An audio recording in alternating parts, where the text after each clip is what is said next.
What's going on, everyone? So, the Brooklyn Nets are open for trades. They make a ton of sense for the Los Angeles Lakers. But something I talked about in the original video, just relaying the news and information, I talked about, I think the Lakers should stay away from the shiny toys, right? Nick Claxton, yes, he's available, but how available and at what cost? Teams are probably going to be lining up to try to go get a guy like him.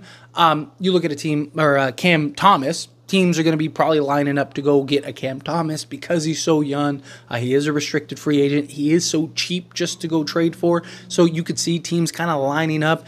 And to me, I think it makes more sense for the Lakers to just let everyone else fight over the shiny stuff. Let's go get the real gems that are kind of hidden in the background, right? Like all the good stuff is supposedly in front of the store, but really it's like, hey, we don't need this crazy stuff. We just need enough to upgrade the roster to now move into contention status. And I do think that they have some of those things, right? Cam Johnson, he makes a ton of sense. I'd love to go get Cam Johnson. What's the cost for him? Cost comes down to everything, right? In my opinion. But what I want to talk about and kind of stick to in this video, and we can talk about the other bigger names, but I've talked about the bigger names before. If you want me to talk and kind of break down other scenarios, please let me know down in the comments. But I want to stick to kind of like the lesser names, right? And in particular, Day'Ron Sharpe, along with Dorian Finney-Smith, and go get Dennis Schroeder, right? Again, I would love Cam Johnson.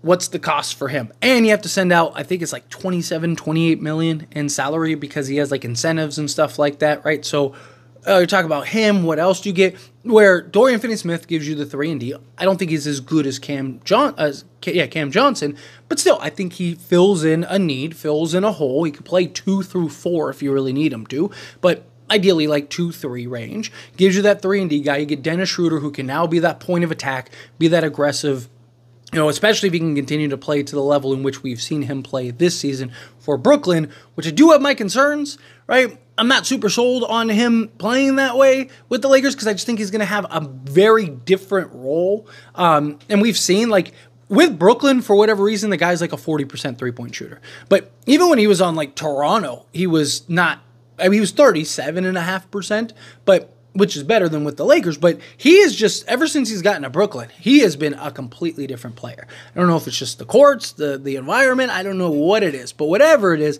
it's working for him. But I like the idea of kind of just like, again, kind of let everyone else fight over the big toys, and then we just come in and sneak through the back door and kind of grab the stuff that people aren't really thinking about in the moment, right? You get a point of attack 3-and-D guard, you get a 3-and-D wing, and you get a backup center, Day'Ron Sharpe, who he is listed at 6'9", 265, but coming into the NBA and in college, and you could still go look it up. I looked it up just to make sure because I was like, I thought he was like 6'11".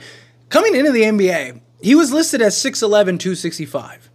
But now the NBA has him listed as 6'9", 265.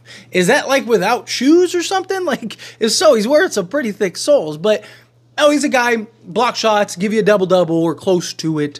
He's given like 8 and 8 in a limited role, right? And that's what you need him for. He's also very young, right? So now you get your backup center who is young and you can grow and develop over the next few seasons. You get a, very good point of attack guy who is familiar playing with LeBron and Anthony Davis and Dennis Schroeder.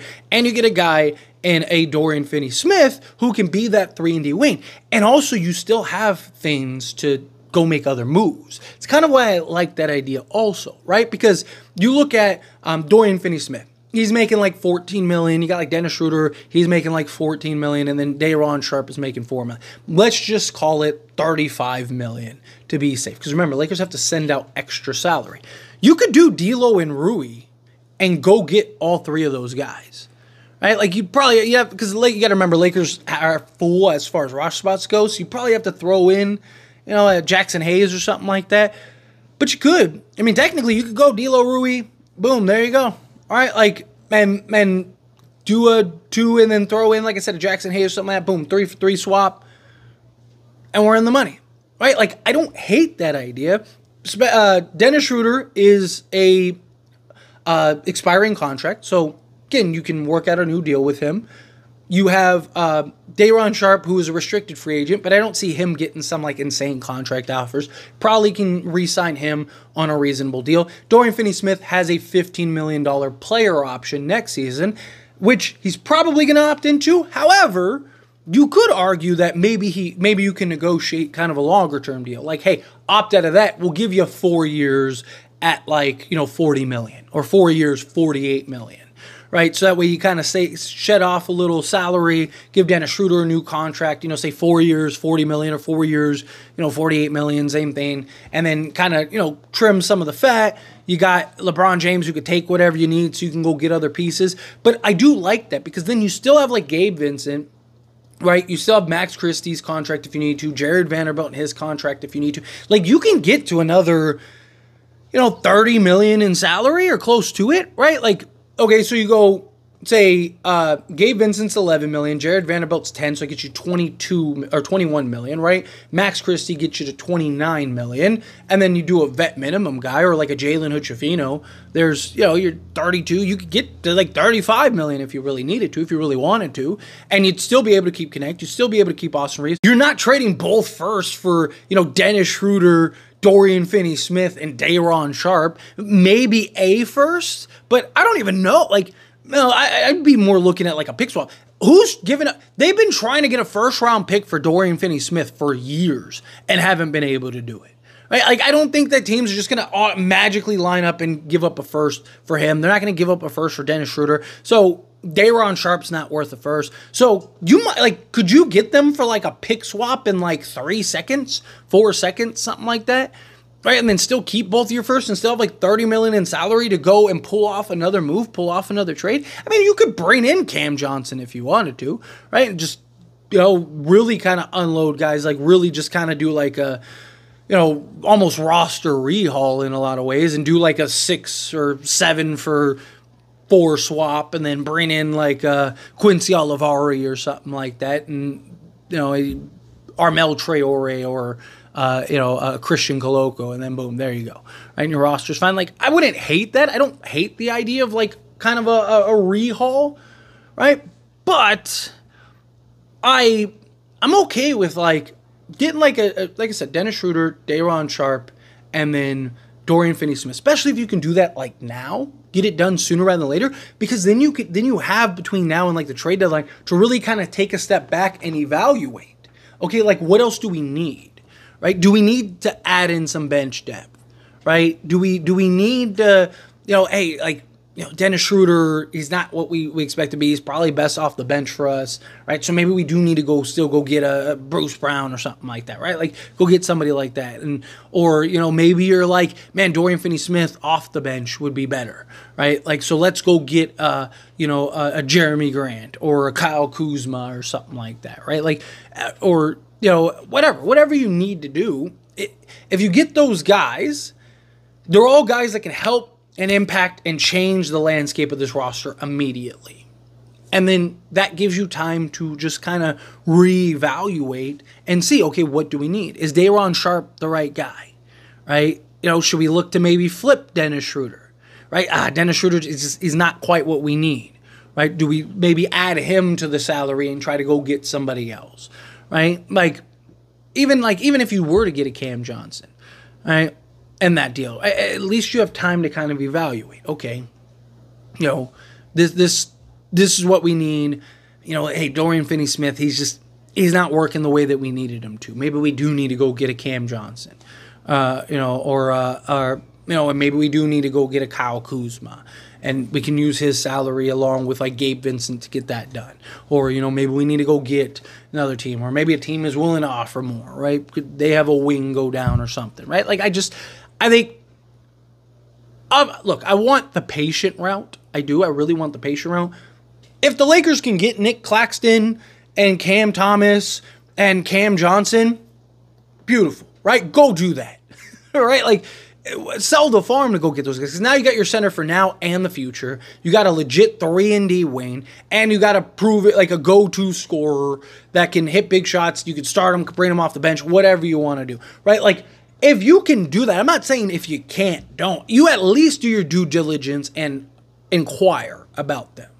However, I do think that there is a genuine argument of let teams focus, because teams are going after those guys. Teams are going to go after the Nick Claxton, the Cam Johnson, the Cam Thomas. Those are the guys that teams are going to be really focused on. And to me, let them, again, like I mentioned earlier, let them be focused on the shiny toy, right? Oh, Cam Thomas, right? Like, man, he'd be great with us and all that stuff. And it's just like, yeah, he'd be great with the Lakers too. But it's like, we have very specific needs that a Dorian Finney-Smith and a Day'Ron Sharpe and a Dennis Schroeder really do help, right? And then maybe you're going and go look at other stuff. I mean, technically, could you still go get to Zach LaVine? You'd have to trade Austin Reeves, which I don't see them doing. I think you'd have to trade Austin Reeves. Or you could include like a Dennis Schroeder in the deal, right? He's an expiring. So maybe they'd be something like that. Because like I said, you could do like Spencer Dinwiddie, right? Imagine something like that. Imagine like LaVine. Like LaVine, Reeves, Dorian Finney-Smith, LeBron James, and Anthony Davis. And then you still have like Day'Ron Sharpe, Christian Wood, Dalton Connect. Probably have to bring in like a Quincy Olivari or something like that. I don't hate that idea either, but that's just me trying to fit Zach LaVine in every conversation via trade. I know there's somebody like, really, Tyler, like Zach LaVine, you're going to find a way to get Zach LaVine in that. Just kind of my brain. It's how it works. I like Zach LaVine. I like the idea of Zach LaVine. But sticking on the prize here, right?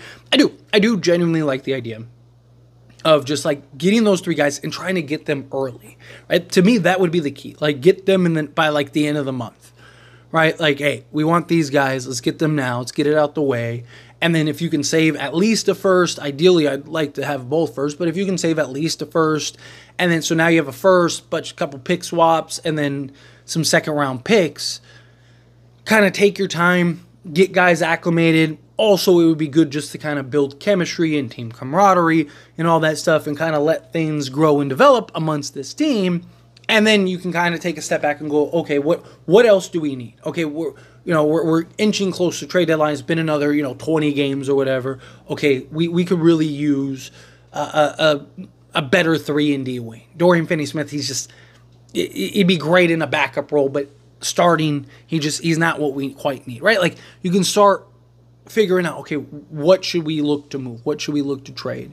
And you still have some assets to do that. Rather than like a Cam Johnson, you probably have to trade both your first four. And Nick Claxton, you're probably trading both your first four. And Cam Thomas, at least a first. And it's just let other teams duke it out for those guys. Focus on the background guys, because that's really what the Lakers need. Just the role guys, the backup role guys. I don't hate that idea. But anyway, as always, this is a discussion, and I pass a question on you.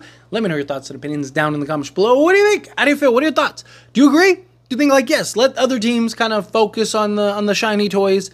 You go get the kind of background guys. Go to the back of the shop and get the guys that you need. However you feel, whatever your thoughts are. I'd love to hear it either way, so let me know down in the comments below.